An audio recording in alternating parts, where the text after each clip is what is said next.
నమస్కారం వార్తలకి స్వాగతం నా పేరు రవి ముందుగా వార్తల్లోని ముఖ్యాంశాలు మేక్ ఇన్ ఇండియాలో సరికొత్త అధ్యాయం ప్రారంభమైందన్న ప్రధానమంత్రి అహ్మదాబాద్లో Suzuki electric car hybrid battery ఉత్పత్తి కేంద్రాన్ని ప్రారంభించిన మోదీ భారత్లో వచ్చే 5-6 ఏళ్లలో 70,000 కోట్ల రూపాయలు పెట్టుబడులు పెడతామన్న సుజుకి డైరెక్టర్ విశాఖ వేదికగా ఉదయగిరి హిమగిరి యుద్ధ నౌకలను జాతికి అంకితం చేసిన రాజ్నాథ్ సింగ్ స్వదేశీ యుద్ధ నౌక సామర్థ్యానికి ఈ నౌకలు ప్రతీకలని రక్షణ మంత్రి కితాబు కాంగ్రెస్ నేతల ఓట్ల చోరీ ఆరోపణలు ప్రజల్ని అవమానించడమేనన్న బండి సంజయ్ కరీంనగర్లో ప్రతి ఓటును పరిశీలించి దొంగ ఓట్లను తీసేయాలని డిమాండ్ కాంగ్రెస్ ఆరోపణలు నిజమైతే అన్ని స్థానాల్లో బీజేపీ నేతలే గెలిచేవారన్న రఘునందన్ రావు రాష్ట్రంలో యూరియా కోసం రైతులు అల్లాడుతున్నా ప్రభుత్వానికి పట్టింపు లేదన్న కేటీఆర్ సీఎం మంత్రులు ఢిల్లీ బీహార్ పర్యటనలే ముఖ్యమయ్యాయని విమర్శ నారాయణపేట్ కొడంగల్ లిఫ్ట్ ఇరిగేషన్ ప్రాజెక్టును వెంటనే నిలిపివేయాలన్న ఎన్జీటీ పర్యావరణ అనుమతులు వచ్చే వరకు ఎలాంటి పనులు చేపట్టరాదని ఆదేశం రాష్ట్ర వ్యాప్తంగా వినాయక చవితి సందడి విగ్రహాలు పూజా సామాగ్రి కొనుగోళ్లతో కోలాహలంగా మార్కెట్లు హైదరాబాద్లో మంటపాలకు తరలుతున్న భారీ గణనాథులు బంగాళాఖాతంలో అల్పపీడనం రేపు మరింత బలపడే అవకాశం 3 రోజుల పాటు భారీ నుంచి అతి భారీ వర్షాలు కురుస్తాయన్న వాతావరణ శాఖ తెలంగాణలోని పలు జిల్లాలకు ఆరెంజ్ అలర్ట్ జారీ వివరాలు గుజరాత్ పర్యటనలో భాగంగా అహ్మదాబాద్లోని హన్సల్పూర్లో సుజుకి మోటార్ ప్లాంట్లో ఈ విటారా బ్యాటరీ ఎలక్ట్రిక్ వాహనాన్ని ప్రధానమంత్రి నరేంద్ర మోదీ జెండా ఊపి ప్రారంభించారు దీంతో పాటు గుజరాత్లోని టీడీఎస్ లిథియం అయాన్ బ్యాటరీ ప్లాంట్లో హైబ్రిడ్ బ్యాటరీ ఎలక్ట్రోడ్ల ఉత్పత్తిని కూడా మోదీ ప్రారంభించారు ఈ జాయింట్ వెంచర్ ప్లాంట్ 80% బ్యాటరీలను దేశంలోనే తయారు చేస్తుంది ఈ సందర్భంగా ప్రధానమంత్రి నరేంద్ర మోదీ మాట్లాడుతూ మేక్ ఇన్ ఇండియా ప్రయాణంలో కొత్త అధ్యాయం ప్రారంభమైందన్నారు హన్సల్పూర్లోని మారుతి సుజుకి ప్లాంట్ నుంచి భారత్లో తయారైన ఎలక్ట్రిక్ వాహనాలు 100 దేశాలకు ఎగుమతి కానున్నాయని తెలిపారు హైబ్రిడ్ బ్యాటరీ ఎలక్ట్రోలైట్ ఉత్పత్తి కూడా ప్రారంభమైందని తెలిపారు ఈ సందర్భంగా భారత్ జపాన్ స్నేహానికి కొత్త అధ్యాయాన్ని జోడిస్తుందని చెప్పారు 2012లో గుజరాత్ ముఖ్యమంత్రిగా ఉన్నప్పుడు మారుతి సుజుకీకి భూమి కేటాయించినట్లు ప్రధాని గుర్తు చేశారు మారుతి సుజుకి 13 ఏళ్లు పూర్తి చేసి టీనేజ్లోకి అడుగుపెడుతోందని రాబోయే రోజుల్లో కొత్త ఉత్సాహంతో ముందుకు సాగుతుందని మోదీ ఆశాభావం వ్యక్తం చేశారు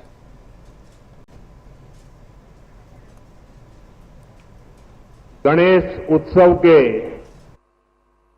इस उल्लास में आज भारत की मेक इन इंडिया इस यात्रा में एक नया अध्याय जुड़ रहा है ये make in India make for the world हमारे उस लक्ष्य की तरफ एक बड़ी छलांग है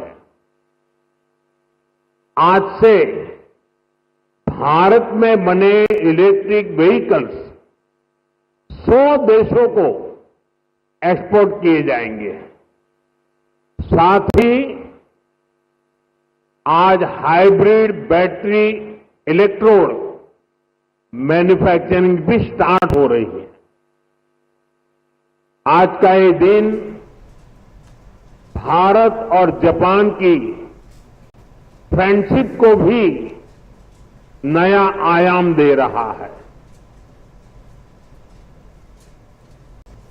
జపాన్కు చెందిన ఆటోమొబైల్ దిగ్గజం సుజుకి మోటార్ కార్పొరేషన్ భారత్లో తమ కార్యకలాపాలను మరింత బలోపేతం చేయాలని నిర్ణయించింది రాబోయే 5-6 ఏళ్లలో భారత్లో 70,000 కోట్ల రూపాయలు పెట్టుబడులు పెట్టనున్నట్లు ఆ సంస్థ డైరెక్టర్ ప్రెసిడెంట్ తోషిహిరో సుజుకి తెలిపారు మారుతి సుజుకి తొలి విద్యుత్ కారు ఈ విటారాతో పాటు హైబ్రిడ్ బ్యాటరీ ఎలక్ట్రోడ్స్ ఉత్పత్తి చేసే తొలి ప్లాంట్ను ప్రధాని నరేంద్ర మోదీ ప్రారంభించారు ఈ సందర్భంగా తోషిహిరో సుజుకి మాట్లాడుతూ భారత్ రవాణా రంగ ప్రగతిలో సుజుకి 40 ఏళ్లకు పైగా భాగస్వామిగా ఉందని సుస్థిర హరిత రవాణా వికసిత భారత లక్ష్యానికి తాము కట్టుబడి ఉన్నామన్నారు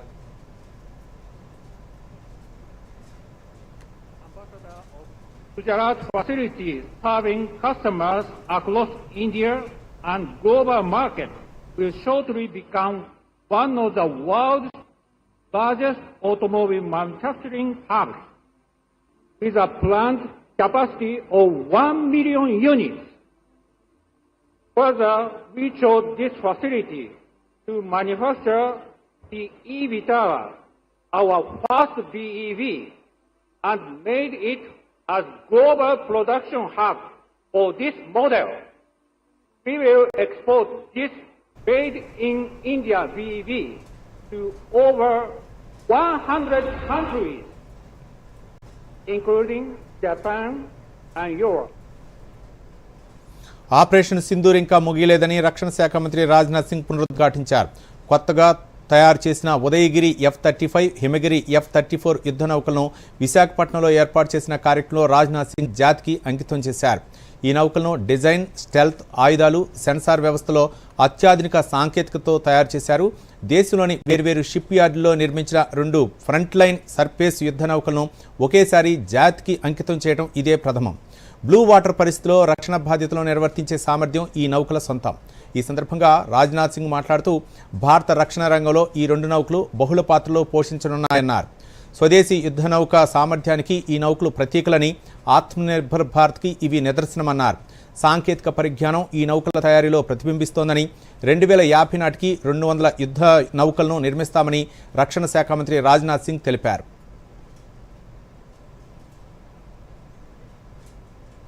आज इन 2 वारशिप्स की एक साथ कमीशनिंग एक ट्रांसफॉर्मेटिव मूवमेंट का प्रतीक है और यह कमिटमेंट है, यह एक ट्रस्ट है. आईएनएस उदयगिरी और आईएनएस हिमगिरी उसी ट्रस्ट की ग्राउंड रियलिटी है. इन दोनों वारशिप्स एक सिंबल भी हैं. अब हम उन ऊंचाइयों को भी टच करेंगे जो हमने पहले कभी हासिल नहीं की थी. मुझे पूरा विश्वास है इंडियन नेवी और इंडियन डिफेंस इंडस्ट्री दोनों मिलकर इस हमारे सपने को, इस ड्रीम को पूरा करेंगे. साथियों, आज के जैसे अवसर सिर्फ हमारी ताकत का इवैल्यूएशन करने का अवसर नहीं होते हैं, बल्कि ये हमें सोचने का भी मौका देते हैं कि दुनिया कहां जा रही है, हम कहां तक पहुंचे हैं.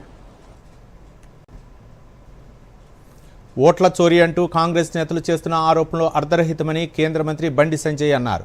30 ఏళ్లుగా తాను ప్రజాప్రతినిధిగా ఉన్నానని, వార్డు మెంబర్ కాని వాళ్లు కూడా విమర్శించడం విచిత్రంగా ఉందన్నారు.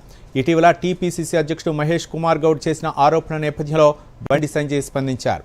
కరీంనగర్లో ఆయన మీడియాతో మాట్లాడుతూ దొంగ ఓట్లంటూ కాంగ్రెస్ నేతలు చేసే దుష్ప్రచారం ప్రజల్ని అవమానించడమేనన్నారు.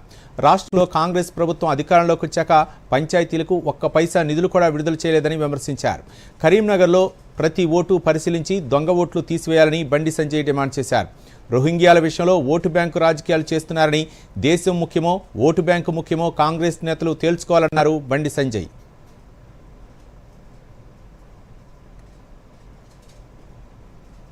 గంగాధరలో ఓటేసి, జగిత్యాల ఓటేసి, విమ్రాలో ఓటేసి అది అవుతుందా చెప్పది? అది సాధ్యమవుతుందా? నేను 5,000, 10,000తో 50,000 లక్షల ఓట్లతో మీరు గెలుస్తున్నా. నేను 2,20,000 ఓట్లతో కరీంనగర్ ప్రజలు నాకు బ్రహ్మాండమైన మెజార్టీ కప్పయ్యారు. కాబట్టి ఓట్లేసిన ప్రజలను దొంగోట్లు అంటే ఈ 8 నియోజకవర్గాలు, పార్లమెంటు నియోజకవర్గాల్లో ఆ ఓటర్లను అవమానించినట్ట కాదా? గ్రామ పంచాయతీలకు కాంగ్రెస్ పార్టీ ప్రభుత్వం అధికారంలోకి వచ్చిన తర్వాత 1 పైసా ఇచ్చిన చెప్పండి. ఇప్పుడు 1 పైసా నాకు తెలిసి దేశంలో 2 సంవత్సరాల కాలంలో గ్రామ పంచాయతీకి 1 పైసా ఇవ్వకుండా ఉన్న ఏకైక ప్రభుత్వం తెలంగాణలో కాంగ్రెస్ పార్టీ ప్రభుత్వం. 1 పైసా కూడా ఇవ్వలే. తెలంగాణ పీసీసీ అధ్యక్షుడు మహేష్ కుమార్ గౌడ్ బాధ్యత మరిచి మాట్లాడుతున్నారని బీజేపీ ఎంపీ రఘునందన్ రావు విమర్శించారు. మహేష్ కుమార్ గౌడ్ చేసిన ఓట్ల చోరీ ఆరోపణలపై స్పందిస్తూ తమ పార్టీ ఎంపీలందరం రాజీనామా చేసి ఎన్నికలకు వచ్చేందుకు సిద్ధంగా ఉన్నామని, కాంగ్రెస్ పార్టీ ఎంపీలు సిద్ధంగా ఉన్నారా అని ప్రశ్నించారు. పీసీసీ అధ్యక్షుడిగా ఏది పడితే అది మాట్లాడితే కుదరదని, ఓటు చోరీ చేస్తే దేశంలో ఉన్న అన్ని పార్లమెంటు స్థానాల్లో బీజేపీ నేతలే గెలిచేవారన్నారు. కొత్త ఓటరు జాబితాతో ఎన్నికలకు వెళ్తామని, అప్పుడే ఎవరేంటో ప్రజలకు తెలుస్తుందన్నారు. కాళేశ్వరంపై నిజాయితీగా కమిషన్ నివేదికను రాష్ట్ర ప్రజల ముందు ఉంచాలని ఎంపీ రఘునందన్ రావు డిమాండ్ చేశారు. రాష్ట్ర ప్రభుత్వం నిర్వహణ లోపంతోనే యూరియా కొరత ఏర్పడిందని, ఇతర రాష్ట్రాల్లో లేని యూరియా కొరత తెలంగాణలోనే ఎందుకు వచ్చిందని రఘునందన్ రావు ప్రశ్నించారు.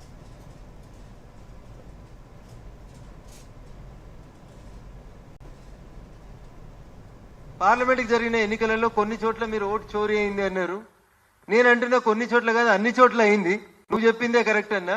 మొత్తం 17 మంది ఎంపీలను రాజీనామా చేయించు. ముందుగా నీకు డౌట్ వచ్చింది కాబట్టి నీ పార్టీ వాళ్ళని 8 మందిని ముందుగా ఇలా రాజీనామా చేయించు. మీ 8 మంది రాజీనామా యాక్సెప్ట్ అయినాక 2 నిమిషాల్లో మేము కూడా స్పీకర్ దగ్గర నిల్చొని మా 8 మంది కూడా యాక్సెప్ట్ చేయించుకుంటాం. మీ దోస్త ఎట్లా హైదరాబాద్ ఎంపీ ఆయనను కూడా తోలుకొచ్చి ఆయనను కూడా రాజీనామా చేయించు. అందరం పోదాం మళ్ళా కుల్లంకుల్లా సాఫ్. నువ్వు అయింది కదా, 2 ఏళ్ళు అవుతుంది కదా దగ్గర నువ్వు అధికారంలోకి వచ్చి. నువ్వే పెట్టినావు కదా తెలంగాణ ఎన్నికల సంఘానికి ఒక సీఈఓని. ఓటర్ లిస్టు మంచిగా చూసుకొని రేపే ఎలక్షన్లకు పోదాం పని అందరం. 17 మంది పోతే ఏవి దొంగోట్లు ఏ ఒరిజినల్ ఓట్లో తెలుస్తాయి. Freedom of speech. నేను ఏదైనా మాట్లాడతా, ఎవరినైనా బూతులు తిడతా అంటే సమాజం ఒప్పుకోదు, చట్టం కూడా ఒప్పుకోదు. అదే ఆర్టికల్ 19 చాలాసార్లు రఘునందన్ రావు టీవీలలో చెప్పే ఆర్టికల్ 19 ఏదైతుందో, ఏ ఆర్టికల్ 19 అయితే మనకు ఫ్రీడమ్ ఆఫ్ స్పీచ్ ఇస్తుందో అదే ఆర్టికల్ 19 ఎక్కడ ఆగాలో చెప్తుంది మనకి. ఆ లైన్ దాటకండి అనేది మాత్రం. కేంద్ర మంత్రి బండి సంజయ్ రాజకీయ సన్యాసం చేయటం తప్పదని వరంగల్ పశ్చిమ ఎమ్మెల్యే నాయని రాజేందర్ రెడ్డి అన్నారు. తెలంగాణలో కాంగ్రెస్ మళ్లీ అధికారంలోకి వస్తే తాను రాజకీయ సన్యాసం చేస్తానంటూ కేంద్ర మంత్రి బండి సంజయ్ చేసిన వ్యాఖ్యలపై రాజేందర్ రెడ్డి స్పందించారు. 20 నెలల కాలంలో ఎన్నికల సందర్భంగా ఇచ్చిన ప్రతి హామీని సీఎం రేవంత్ రెడ్డి నాయకత్వంలో ఒక్కొక్కటిగా అమలు చేస్తున్నామని, రాష్ట్రంలో అభివృద్ధి కార్యక్రమాలతో పాటు సంక్షేమ పథకాల అమలుతో ప్రజాపాలన కొనసాగుతోందని అన్నారు. తెలంగాణకు ఎవరు ఏం చేశారో చర్చకు రావాలని బండి సంజయ్కి నాయని రాజేందర్ రెడ్డి సవాల్ విసిరారు.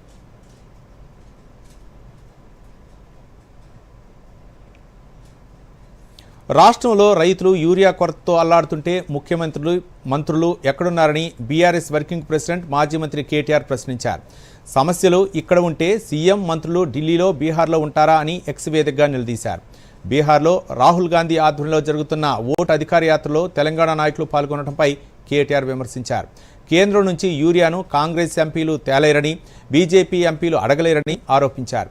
ఈ పరిణామాలను తెలంగాణ ప్రజానీకం గమనిస్తోందని ప్రశ్నిస్తోందంటూ ఎక్స్ వేదికగా కేటీఆర్ విమర్శించారు.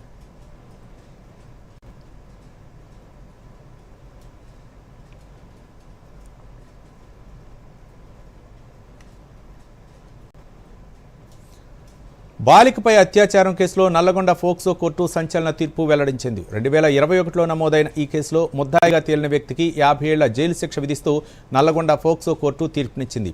2021 నవంబర్ 3న స్కూల్ ముగించుకుని బస్టాప్ వద్ద తన స్నేహితులతో కలిసి ఇంటికి వెళ్తున్న బాలికను నిందితుడు బలవంతంగా బండెక్కించాడు. అనంతరం ఆమెను పట్న శివాలోని ఒక పాడుబడ్డ ఇంటికి తీసుకెళ్లి అత్యాచారానికి పాల్పడ్డాడు. ఈ దారుణ ఘటనపై కుటుంబ సభ్యులు ఫిర్యాదు చేయడంతో తిప్పర్తి పోలీస్ స్టేషన్లో డిసెంబర్ 5న కేసు నమోదు చేశారు. నిందితుని అరెస్ట్ చేసి పలు సెక్షన్ల కింద కేసులు నమోదు చేసి విచారించారు. బాధితురాలు, కుటుంబ సభ్యులు, వైద్యులు, సాక్షులు సహా మొత్తం 20 మంది కోర్టుకు హాజరై వాంగ్మూలం ఇచ్చారు. వాదనలో ముగియటంతో ఇన్ఛార్జి న్యాయమూర్తి రోజా రమణి ఈరోజు తుది తీర్పుని వెలువరించారు. అత్యాచార నేరంలో 20 ఏళ్ల జైలు శిక్ష, పోక్సో చట్టం కింద 20 ఏళ్ల జైలు శిక్ష, ఎస్సీ ఎస్టీ చట్టం కింద 10 ఏళ్ల జైలు శిక్ష, ఇలా మొత్తం 50 ఏళ్లు కఠిన కారాగార శిక్షతో పాటు 85,000 రూపాయల జరిమానా విధించారు. బాధితురాలికి 7 లక్షల పరిహారం ప్రకటించారు.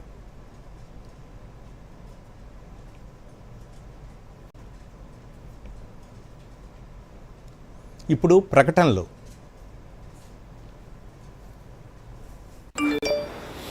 క్యూఆర్ కోడ్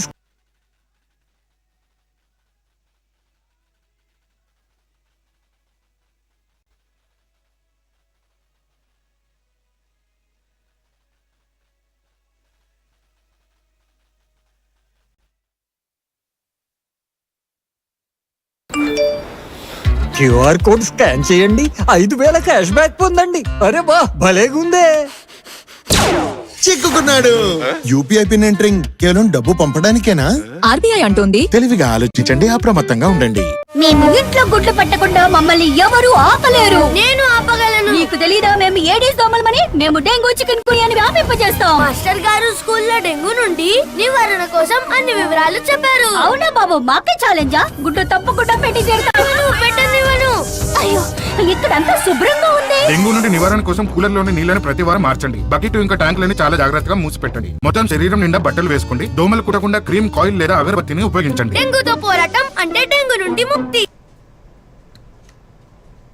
వార్తలకు పునఃస్వాగతం.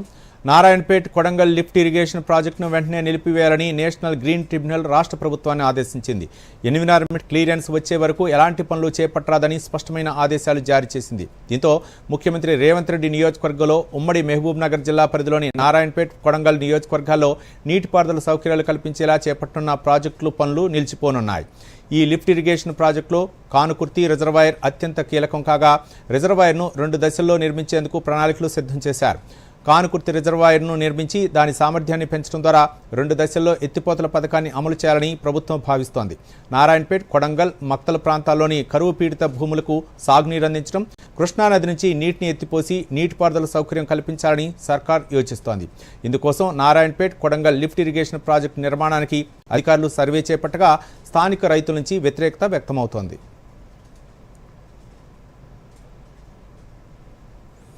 తెలంగాణ ప్రజలకు ముఖ్యమంత్రి రేవంత్ రెడ్డి వినాయక చవితి శుభాకాంక్షలు తెలిపారు. ప్రతి ఒక్కరి జీవితంలోని విఘ్నాలను తొలగించి అందరికీ ఆనందం, ఐశ్వర్యం, ఆరోగ్యం ప్రసాదించాలని ఆ విఘ్నేశ్వరుని ప్రార్థిస్తున్నట్లు చెప్పారు.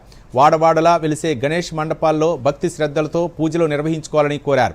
ఈ గణపతి నవరాత్రుల సందర్భంగా హైదరాబాద్ సహా అన్ని జిల్లా కేంద్రాల్లో ట్రాఫిక్ ఇబ్బందులు లేకుండా చూడాలని, భక్తుల రద్దీ ఎక్కువగా ఉండే మండపాల వద్ద తగిన జాగ్రత్తలు తీసుకోవాలని పోలీసు ఉన్నతాధికారులను సీఎం రేవంత్ రెడ్డి ఆదేశించారు. ఈ సంవత్సరం కూడా వినాయకుని మండపాలకు ప్రభుత్వం ఉచితంగా విద్యుత్ సౌకర్యం కల్పిస్తున్న విషయాన్ని సీఎం గుర్తు చేశారు.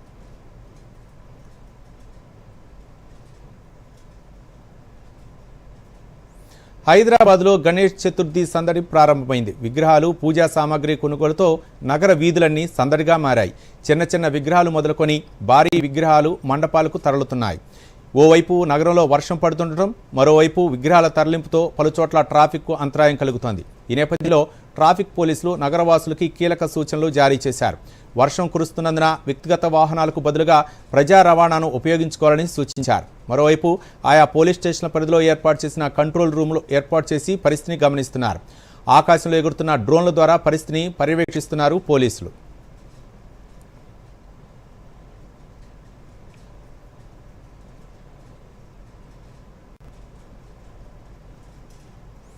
వినాయక చవితిని పురస్కరించుకొని మట్టి వినాయకులను పూజించాలనే వారి సంఖ్య క్రమంగా పెరుగుతోంది. ప్లాస్టర్ ఆఫ్ ప్యారిస్ విగ్రహాలతో పర్యావరణం, జలవనరులు కలుషితమవుతున్నాయనే విషయమై పలు స్వచ్ఛంద సంస్థలు అవగాహన కల్పిస్తుండటంతో మట్టి విగ్రహాలకు డిమాండ్ పెరుగుతోంది. మరోవైపు పలు స్వచ్ఛంద సంస్థలు సైతం ఉచితంగా మట్టి విగ్రహాలను పంపిణీ చేస్తూ పర్యావరణ పరిరక్షణలో తమ వంతు బాధ్యతను నిర్వర్తిస్తున్నాయి. జగిత్యాల జిల్లా కేంద్రంలో చేతన స్వచ్ఛంద సంస్థ ఆధ్వర్యంలో ఉచితంగా మట్టి వినాయక ప్రతిమలను పంపిణీ చేశారు. ఈ కార్యక్రమంలో జిల్లా స్త్రీ సంక్షేమ శాఖ అధికారి నరేష్ పాల్గొని పలువురికి విగ్రహాలను పంపిణీ చేశారు. ఈ సందర్భంగా ఆయన మాట్లాడుతూ ప్రతి ఒక్కరూ మట్టి విగ్రహాలనే ప్రతిష్ఠించుకొని పూజించాలని పిలుపునిచ్చారు. స్వచ్ఛంద సంస్థ వ్యవస్థాపకులు శివకుమార్ మాట్లాడుతూ జగిత్యాల, కోరుట్ల, మెట్పల్లి పట్టణాల్లో కూడా మట్టి గణపతులను పంపిణీ చేస్తున్నట్లు చెప్పారు.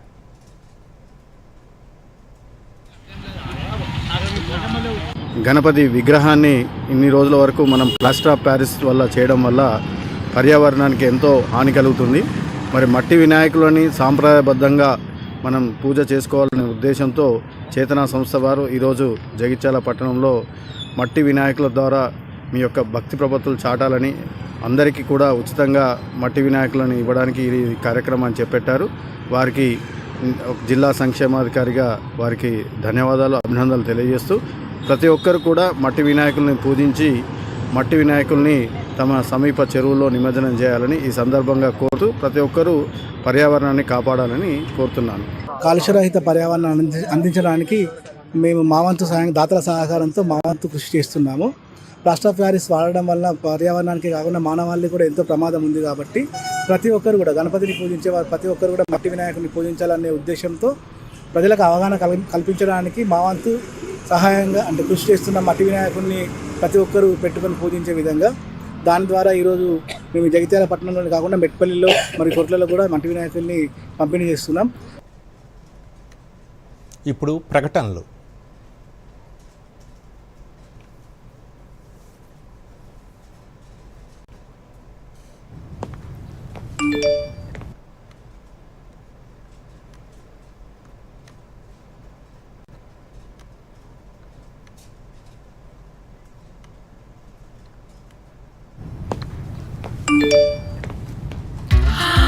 $10 లక్షల లాటరీ నాకా? చిక్కుకుంది.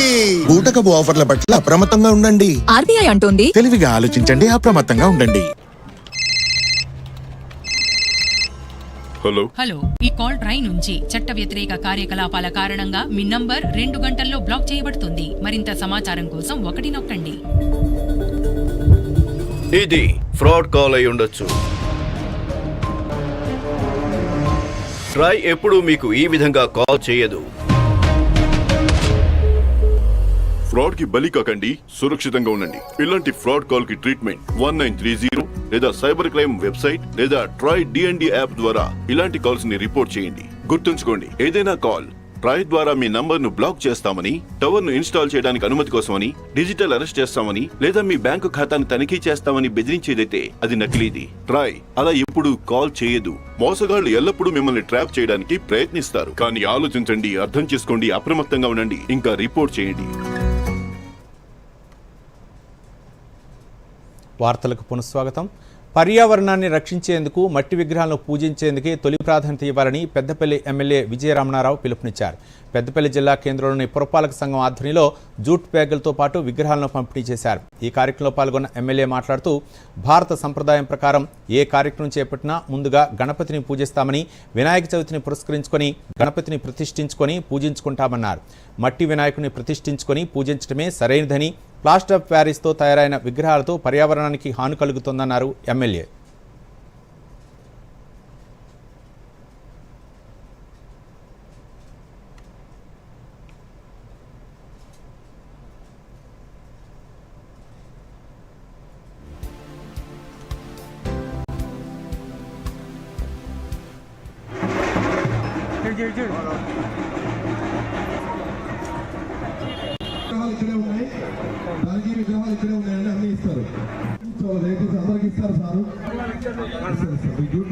చిలికే బిల్లం పెట్టాలన్నా, తాళి కట్టాలన్నా, లేకపోతే ఇల్లు కట్టుకోవాలన్నా, ఇళ్ళలో పోవాలన్నా, ఏ కార్యక్రమం జరగాలన్నా, ఏ కార్యక్రమం చేయాలన్నా గణనాథునికి పూజ చేసినాకనే, ఆ గణనాథునికి నైవేద్యం పెట్టినాకనే, పూజ చేసే ఇవాళ మనం ఏ కార్యక్రమం చేస్తాం.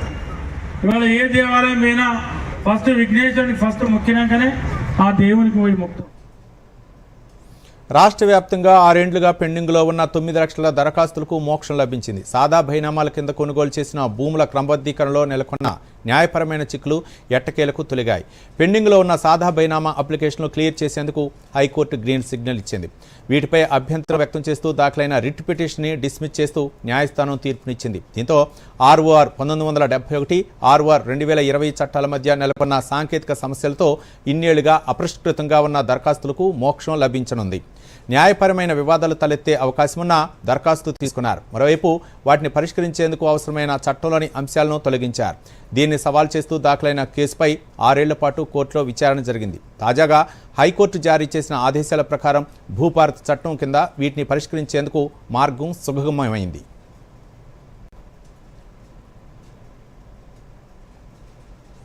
సూర్యాపేట జిల్లా పెనుపహాడ్ మండల కేంద్రంలోని జిల్లా పరిషత్ ఉన్నత పాఠశాలలో విధులు నిర్వహిస్తున్న జీవశాస్త్ర ఉపాధ్యాయురాలు మారం పవిత్ర జాతీయ ఉత్తమ ఉపాధ్యాయురాలుగా ఎంపికయ్యారు. ఈ మేరకు కేంద్ర ప్రభుత్వం తాజాగా ఉత్తమ ఉపాధ్యాయుల జాబితాను విడుదల చేసింది. 2009లో కూడా జాతీయ స్థాయిలో ఉత్తమ ఉపాధ్యాయురాలుగా అవార్డు అందుకున్న పవిత్ర తాజాగా మరోసారి ఎంపికయ్యారు. విద్యార్థులకు అర్థమయ్యే విధంగా గేమింగ్ పద్ధతిలో ఇన్ఫర్మేషన్ అండ్ కమ్యూనికేషన్ టెక్నాలజీ పద్ధతిని ఉపయోగించి విద్యార్థులకు విద్యాబోధన చేస్తున్నారు. ఉత్తమ ఉపాధ్యాయురాలుగా ఎంపికైన సందర్భాన్ని పురస్కరించుకొని పవిత్ర మాట్లాడుతూ 13 రకాల ఎగ్జిబిటర్లను జాతీయ స్థాయి పోటీలో ప్రదర్శించారని, కేంద్ర ప్రభుత్వం తీసుకొచ్చిన దీక్షా పోర్టల్లో 90 వీడియో పాఠాలను అప్లోడ్ చేశానన్నారు. ఇప్పటిదాకా విక్రమ్ సారాభాయ్ టీచర్ సైంటిస్ట్ సహా ఎన్నో ప్రతిష్టాత్మక పురస్కారాలు అందుకున్నట్లు చెప్పారు. తమ సహచర ఉపాధ్యాయురాలికి మరోసారి అవార్డు రావటం గర్వంగా ఉందంటున్నారు పాఠశాలకు చెందిన ఉపాధ్యాయులు, విద్యార్థులు.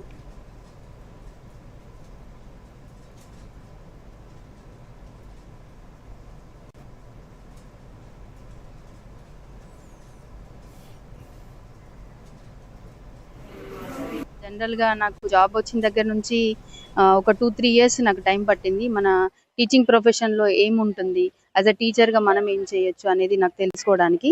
దాని తర్వాత నుంచి నేను ఇంకా పిల్లల్ని రకరకాల సైన్స్ కాంపిటీషన్స్ ఉంటాయి మాకు. ఇన్స్పైర్ అని, నేషనల్ చిల్డ్రన్ సైన్స్ కాంగ్రెస్ అని, అగస్త్య జిజ్ఞాస అని, అన్వేషణ ప్రోగ్రామ్ అని, ఇట్లా ఇంటింటా ఇన్నోవేటర్ అని ఇలాంటి ప్రోగ్రామ్స్ అవుతూ ఉంటాయి. వాటికి మా చుట్టుపక్కల ఉండే సమస్యలకి పిల్లలు ఇచ్చే పరిష్కారాలని ప్రాజెక్ట్స్ రూపంలో మేము ఒక 30 వరకు ప్రాజెక్ట్స్ని ఇప్పటి వరకు వివిధ కాంపిటీషన్స్లో మా పిల్లలు ఎగ్జిబిట్ చేశారు నా గైడెన్స్లో. వాటిల్లో కొన్ని డిస్ట్రిక్ట్ లెవెల్లో, కొన్ని స్టేట్ లెవెల్లో, కొన్ని నేషనల్ లెవెల్ వరకు కూడా అప్రిషియేషన్స్ అనేవి వచ్చాయన్నమాట. స్టూడెంట్ ఐఐటి ఢిల్లీ ఇన్స్పైర్లో కూడా పార్టిసిపేట్ చేసింది. సో అలాగే అది పిల్లల ఇన్నోవేటివ్ సైడ్ చూస్తే అలా ఉంటుంది. స్కూల్కి వచ్చేటప్పటికి నేను టీచింగ్ స్ట్రాటజీస్లో ఏంటంటే ఓన్లీ లెక్చర్ కమ్ డెమాన్స్ట్రేషన్ అలా కాకుండా ఎక్స్పెరిమెంట్స్ యాక్టివిటీస్ పిల్లలతోటే చేపించడం, దాని తర్వాత గేమిఫైడ్ మోడ్లో ఐఏపీ ప్యానెల్లో గేమ్స్ ఆడిపించడం, ఎస్పెషల్లీ కొన్ని card games and board games. మారం పవిత్ర బయోసైన్స్ ఉపాధ్యాయురాలు. ఈమె జిల్లా పరిషత్ ఉన్నత పాఠశాల పెన్బాడ్లో 2023 నుంచి పనిచేస్తూ ఉన్నారు. అయితే వీరికి జాతీయ ఉత్తమ ఉపాధ్యాయురాలుగా సెలెక్ట్ కావడం అనేది మా పాఠశాలకు గర్వకారణం. మీ ద్వారా ఉపాధ్యాయురాలకు అభినందనలు, శుభాకాంక్షలు తెలియజేస్తున్నాము. పిల్లలకు వినూత్నంగా పవిత్ర టీచర్ మాకు చాలా మంచిగా చెప్తుంది. ఇంటరాక్టివ్ వీడియోస్, గేమ్స్ అన్నీ చేపిస్తుంది. సైన్స్ ఫేర్లో 2nd ప్రైజ్ వచ్చింది స్టేట్ లెవెల్లో. Unseasonal rains crop protector from unseasonal rains ద్వారా 2nd ప్రైజ్ వచ్చింది. యూత్ ఫెస్టివల్కి తీసుకెళ్ళింది. ఐఐపి ప్యానెల్ మీద గేమ్. కెనడాలో జరుగుతున్న ప్రపంచ యూత్ ఛాంపియన్షిప్లో స్వర్ణ పథకం సాధించి వరల్డ్ ఛాంపియన్గా నిలిచిన పెద్దపల్లి జిల్లా ఎలిగేడు మండలం సుల్తాన్పూర్ గ్రామానికి చెందిన చికిత తానిపర్తిని ముఖ్యమంత్రి రేవంత్ రెడ్డి అభినందించారు. ఆర్చరీ అండర్-21 కేటగిరీ ఫైనల్లో కొరియాకి చెందిన పార్క్ యోరిన్పై విజయం సాధించి స్వర్ణం చేజిక్కించుకున్న చికిత వరల్డ్ ఛాంపియన్గా నిలవడం దేశానికే గర్వకారణమని సీఎం కొనియాడారు. ఆత్మవిశ్వాసం, ఏకాగ్రత, లక్ష్యాన్ని సాధించాలన్న చికిత సంకల్పం యువతీ యువకులకు స్ఫూర్తిదాయకమని పేర్కొన్నారు. ఆటుపోట్లను తట్టుకుంటూ గ్రామీణ ప్రాంతం నుంచి ఒక్కో మెట్టు ఎక్కుతూ ఆర్చరీలో రాణించిన చికిత భవిష్యత్తులో మరిన్ని విజయాలు సాధించాలని సీఎం ఆకాంక్షించారు. చిన్ననాటి నుంచి చికితలోని ప్రతిభను గుర్తించి అందుకు అనుగుణంగా ప్రోత్సహించిన తల్లిదండ్రులకు సీఎం అభినందనలు తెలియజేశారు. తెలంగాణ జాగృతి అధ్యక్షురాలు ఎమ్మెల్సీ కవిత కూడా క్రీడాకారిణి చికితకు ఎక్స్ వేదికగా విషెస్ తెలిపారు. వరల్డ్ యూత్ ఆర్చరీ ఛాంపియన్షిప్లో గోల్డ్ మెడల్ సాధించి ప్రపంచ క్రీడా వేదికపై భారతదేశ ప్రతిష్టను, తెలంగాణ ఖ్యాతిని చాటి చెప్పిందని, ఎందరో ఆడబిడ్డలకు స్ఫూర్తిగా నిలిచిందని ఎమ్మెల్సీ కవిత కొనియాడారు.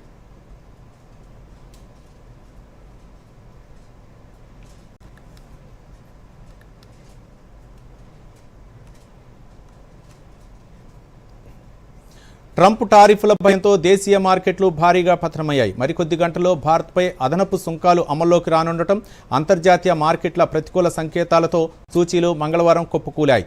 సెన్సెక్స్ ఏకంగా 850 పాయింట్లు దిగజారగా నిఫ్టీ 24,700 స్థాయికి పడిపోయింది. టారిఫ్ల ఆందోళనతో ఉదయం నుంచే సూచీలు ఒత్తిడికి గురయ్యాయి. ఒక దశలో 80,685 వద్ద కనిష్టానికి పడిపోయిన సూచీ మార్కెట్ ముగిసే సమయానికి 849 పాయింట్లు దిగజారి 80,786 వద్ద స్థిరపడింది. అటు నిఫ్టీ 255 పాయింట్లు కోల్పోయి 24,712 వద్ద ముగిసింది. నిఫ్టీలో Shriram Finance, Sun Pharma, Tata Steel, Bajaj Finance, Trent షేర్లు భారీగా నష్టపోయాయి. Eicher Motors, Maruti Suzuki, Hindustan Unilever, Nestle India, ITC షేర్లు రాణించాయి. వాయువ్య బంగాళాఖాతంలో మరోసారి అల్పపీడనం ఏర్పడినట్లు హైదరాబాద్ వాతావరణ కేంద్రం ప్రకటించింది. ఇది వచ్చే 2 రోజుల్లో పశ్చిమ వాయువ్య దిశగా కదులుతూ మరింత బలపడే అవకాశం ఉందని తెలిపింది. మరో 24 గంటల్లో తీవ్ర అల్పపీడనంగా బలపడే అవకాశం ఉందని, దీని ప్రభావంతో రాష్ట్రంలో 3 రోజుల పాటు భారీ నుంచి అతి భారీ వర్షాలు కురుస్తాయని వాతావరణ శాఖ తెలిపింది. జయశంకర్, భూపాలపల్లి, ములుగు జిల్లాలో అతి భారీ వర్షాలు కురిసే అవకాశం ఉన్నందున ఈ 2 జిల్లాలకు ఆరెంజ్ హెచ్చరికలు జారీ చేసిన హైదరాబాద్ వాతావరణ కేంద్రం మహబూబాబాద్, ములుగు, వరంగల్, భద్రాద్రి కొత్తగూడెం, జయశంకర్, భూపాలపల్లి జిల్లాల పరిధిలో పలుచోట్ల భారీ వర్షాలు, ఇతర జిల్లాల్లో ఉరుములు, మెరుపులతో కూడిన వర్షాలు కురుస్తాయని హెచ్చరించింది. ఇక మరోసారి ముఖ్యాంశాలతో ఈ వార్తల్ని ముగిద్దాం. నమస్కారం. మేక్ ఇన్ ఇండియాలో సరికొత్త అధ్యాయం ప్రారంభమైందన్న ప్రధానమంత్రి. అహ్మదాబాద్లో Suzuki electric car hybrid battery ఉత్పత్తి కేంద్రాన్ని ప్రారంభించిన మోదీ. భారత్లో వచ్చే 5-6 ఏళ్లలో 70,000 కోట్ల రూపాయలు పెట్టుబడులు పెడతామన్న సుజుకి డైరెక్టర్. విశాఖ వేదికగా ఉదయగిరి, హిమగిరి యుద్ధ నౌకలను జాతికి అంకితం చేసిన రాజ్నాథ్ సింగ్ స్వదేశీ యుద్ధ నౌక సామర్థ్యానికి ఈ నౌకలు ప్రతీకలని రక్షణ మంత్రి కితాబు. కాంగ్రెస్ నేతల ఓట్ల చోరీ ఆరోపణలు ప్రజల్ని అవమానించడమేనన్న బండి సంజయ్. కరీంనగర్లో ప్రతి ఓటును పరిశీలించి దొంగ ఓట్లను తీసేయాలని డిమాండ్. కాంగ్రెస్ ఆరోపణలు నిజమైతే అన్ని స్థానాల్లో బీజేపీ నేతలే గెలిచేవారన్న రఘునందన్ రావు. రాష్ట్రంలో యూరియా కోసం రైతులు అల్లాడుతున్నా ప్రభుత్వానికి పట్టింపు లేదన్న కేటీఆర్. సీఎం, మంత్రులు ఢిల్లీ, బీహార్ పర్యటనలే ముఖ్యమయ్యాయని విమర్శ. నారాయణపేట్ కొడంగల్ లిఫ్ట్ ఇరిగేషన్ ప్రాజెక్టును వెంటనే నిలిపివేయాలన్న ఎన్జీటీ. పర్యావరణ అనుమతులు వచ్చే వరకు ఎలాంటి పనులు చేపట్టరాదని ఆదేశం. రాష్ట్ర వ్యాప్తంగా వినాయక చవితి సందడి. విగ్రహాలు, పూజా సామాగ్రి కొనుగోళ్లతో కోలాహలంగా మార్కెట్లు. హైదరాబాద్లో మంటపాలకు తరలుతున్న భారీ గణనాథులు. బంగాళాఖాతంలో అల్పపీడనం రేపు మరింత బలపడే అవకాశం. 3 రోజుల పాటు భారీ నుంచి అతి భారీ వర్షాలు కురుస్తాయన్న వాతావరణ శాఖ. తెలంగాణలోని పలు జిల్లాలకు ఆరెంజ్ అలర్ట్ జారీ. దూరదర్శన్ యాదగిరి వార్తలను ఇప్పుడు సోషల్ మీడియాలో కూడా చూడవచ్చు. యూట్యూబ్ అయితే డిడి న్యూస్ తెలంగాణ, ఎక్స్ వేదికగా అయితే DD news Telangana @DD Yadagiri news, Facebook అయితే డిడి న్యూస్ తెలంగాణలో చూసి సబ్స్క్రైబ్ చేసి లైక్ చేయండి, షేర్ చేయండి.